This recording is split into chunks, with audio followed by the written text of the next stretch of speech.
চারদিক লোকে পরকিয়া করতে ব্যস্ত, আর আমি এদিকে আমার হাজব্যান্ডকে খুশি রাখার জন্য নানান রকম রান্না করতে ব্যস্ত। কেন এই কথাটা বললাম? তো hello everyone, welcome to our blog. তো নর্মালি ওর শরীরটা ভালো না কিছু দিন ধরে, ওরও ভালো না, আমারও ভালো না, সন্তরও ভালো না, ভিডিওতে তো বলছি।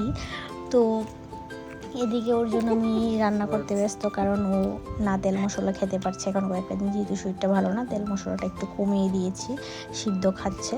আমি রান্না করতে করতে পুরো পাগল হয়ে যাচ্ছি।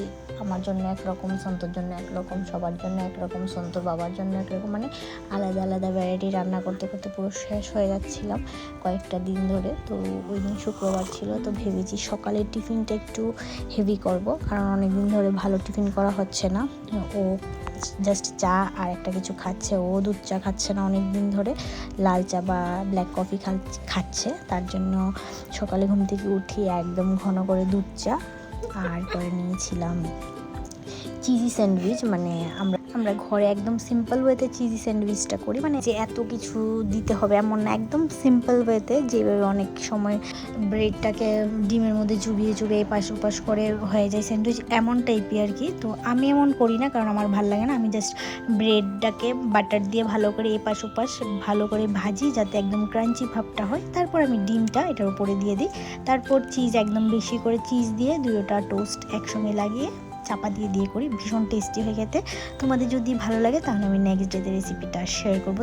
তোমরা কমেন্টে বলো কেমন লেগেছে, দেখতে টেস্টি লেগেছে কিনা।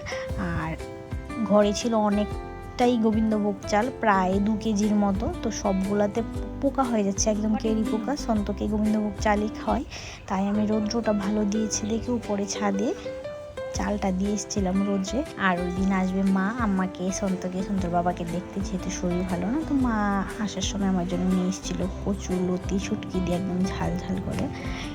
মা এসছে পরেই আগে ভাত খেয়ে নিয়েছি, আর শুটকি আসবে আর দেখে ভাত খাবো না তা তো একদমই হবে না। লতি শুটকি দেখে আগে ভাত খেয়ে নিয়েছি। যে টেস্টি হয়েছে লতি, আমার খুবই ফেভারিট। কচুর মধ্যে আমার লতি আর ছড়াই